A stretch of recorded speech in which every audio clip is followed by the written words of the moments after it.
Boa tarde a todos. Hoje nós vamos tratar um pouco em relação aos biomas brasileiros. Na nossa aula de hoje, vamos apresentar alguns biomas referente, então, ao nosso território brasileiro. Principais biomas brasileiros.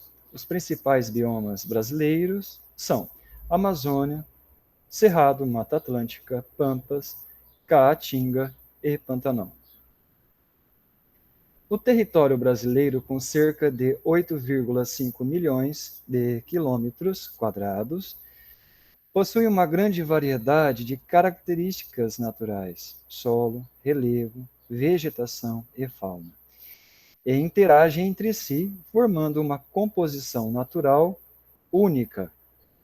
Entre as principais características naturais que mais apresentavam variações estão os biomas, conjunto de ecossistemas com características semelhantes dispostos em uma região, ou seja, uma mesma região, né?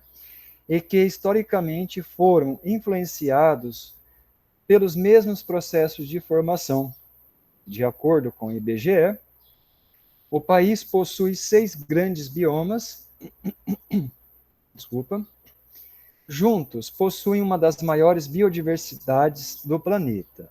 São eles: Amazônia, floresta equatorial brasileira, ocupa cerca da metade do território do Brasil e está concentrada nas regiões norte e em parte da região centro-oeste. Esse bioma é muito influenciado pelo clima equatorial, que se caracteriza pela baixa amplitude térmica e grande umidade, proveniente da evapotranspiração dos rios e das árvores.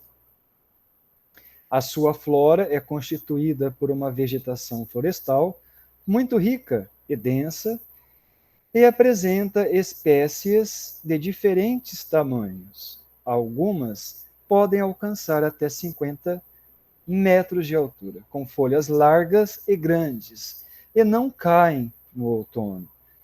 A fauna também é muito diversificada, composta por insetos que estão presentes em todos os estratos da floresta. Ou seja, é uma biodiversidade muito rica, né? É um ecossistema muito rico, muito amplo, né? E exemplos de espécies como aves, macacos, jabutis, antas, pacas, onças, entre outros. Temos uma linda foto aqui, né, representando a nossa arara canindé, uma espécie comum na Amazônia brasileira. Continuando, então, o próximo bioma, cerrado. O cerrado ou a savana brasileira estende-se por grande parte da região centro-oeste, nordeste e sudeste do país. É um bioma característico do clima tropical continental, portanto, dentro do continente, né? Não está numa região litorânea, e sim dentro do continente, que em razão da ocorrência de duas estações bem definidas, uma úmida, verão, e outra seca, inverno. Possui uma vegetação com árvores e arbustos de pequeno porte, troncos retorcidos, casca grossa e, geralmente, caducifólia, ou seja, as folhas caem no outono. A fauna da região é bastante rica, constituída por capivaras, lobos guarás, tamanduás, antas, siriemas e etc. Próximo bioma, então, do 6, Mata Atlântica. Essa está praticamente já com boa parte em destruição extinta no nosso território. Tá? O exemplar de floresta tropical do Brasil praticamente já desapareceu, pois, como estava localizado na faixa litorânea do país, grande parte de sua vegetação original foi devastada para ceder lugar à intensa ocupação do litoral, ou seja, os portugueses, quando chegam ali desde 1500, já chegam no litoral, nos litorais brasileiros, já constituindo o quê? Uma população, fazendo cidades, né? E para isso tem que destruir a vegetação existente para a ocupação humana, da ação antrópica, tá? Que seria uma ação antrópica negativa, né? Processo de urbanização que foi surgindo ali, desde lá do passado até agora. Então, resta pouco, muito pouco, desta floresta da Mata Atlântica. Originalmente, a vegetação desse bioma encontrava-se localizada em uma extensa área do litoral brasileiro, que se estendia do Piauí ao Rio Grande do Sul e era constituída por uma vegetação florestal densa. Agora não é mais, com praticamente as mesmas características da floresta amazônica, com diversos tamanhos, latifoliada, ou seja, folhas largas e grandes, semelhantes então à da Amazônia, e perene, folhas que não caem, a semelhança e características semelhantes, então, do bioma Amazônia, a Mata Atlântica.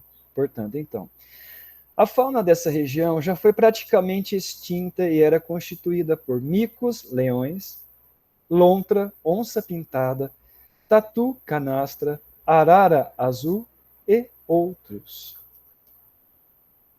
Outro bioma, Caatinga, estende-se por todo o sertão brasileiro, ocupando então cerca de 11% do território nacional.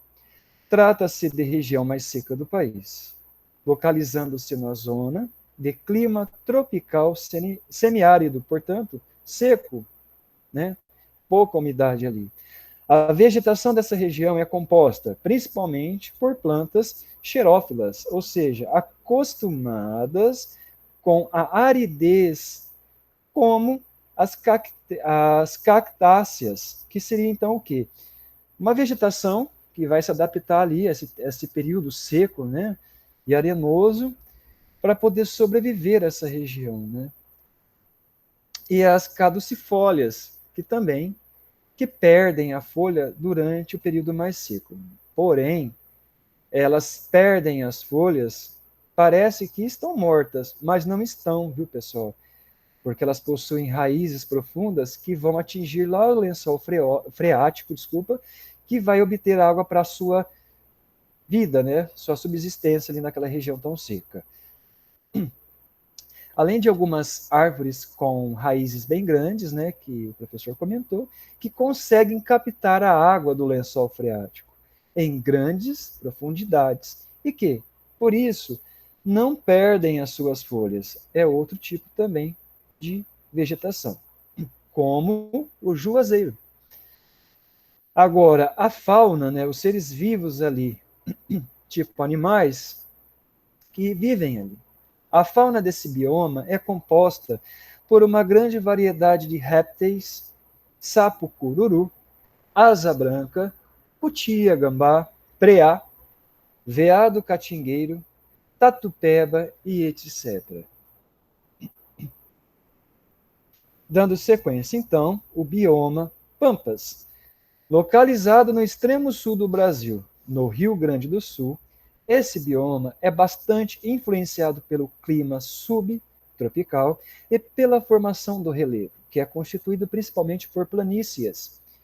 Em virtude do clima frio e seco, a vegetação não consegue desenvolver-se, sendo constituída principalmente por gramíneas, tá?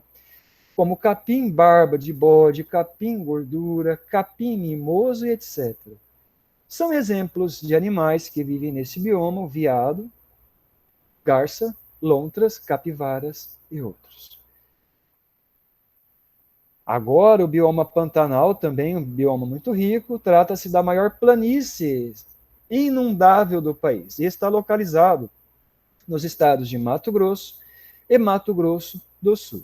Esse bioma é muito influenciado pelos regimes dos rios presentes nesses lugares, pois, durante o período chuvoso de outubro a abril, a água do Pantanal alaga grande parte da planície da região.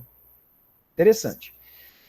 Quando o período chuvoso acaba, os rios diminuem o seu volume de água e retornam para os seus leitos. Então, volta a certa região que ficou alagada a se tornar seco novamente.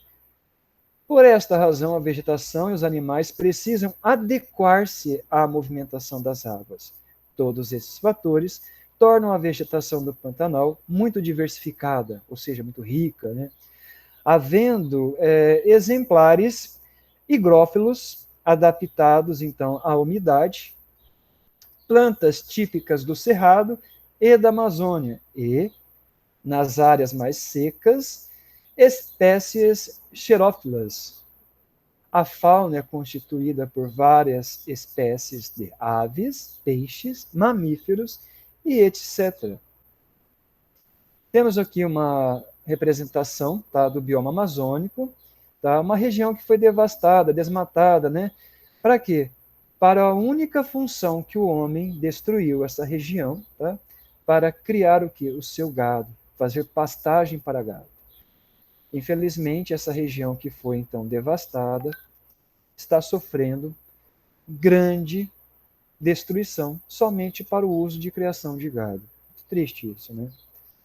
Atualmente, com o resultado da expansão das atividades agropecuárias e da urbanização no país, todos os biomas brasileiros correm risco de extinção caso sejam mantidos os mesmos padrões de exploração. Dois desses biomas, o Cerrado e a Mata Atlântica, já se encontram na lista mundial de hotspots. E nós vamos entender mais à frente o que significa esta palavra.